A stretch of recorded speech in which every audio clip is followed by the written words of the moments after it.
Sí, efectivamente, hoy tuvimos la visita de una comisión de la Embajada de Estados Unidos, en donde pues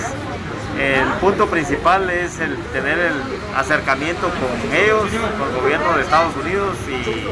gobierno municipal de Santa Cruz de Quiché, ver algunas necesidades que se puedan tener en cuanto a infraestructura,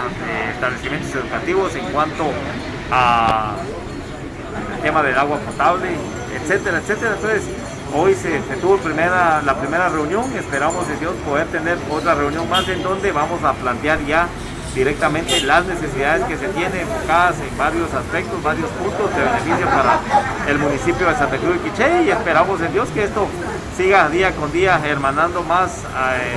en este caso el municipio de Santa Cruz de Quiché, con el país de Estados Unidos de Norteamérica. Por supuesto, yo creo que es importantísimo tener este acercamiento y contar con el apoyo de un país tan grande como lo es Estados Unidos, que aparte lo he manifestado en más de una oportunidad,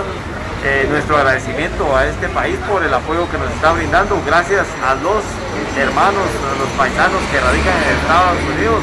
han sostenido y han mantenido realmente la economía del país, de nuestro municipio, y pues es otro punto muy importante para estar agradecidos con ellos, aparte del apoyo que nos van a brindar en su momento. Le repito, en cuanto a infraestructura de establecimientos educativos, mobiliario,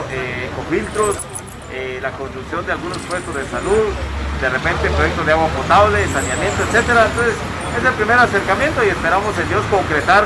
el apoyo hacia el municipio de Santa Cruz de Quiché.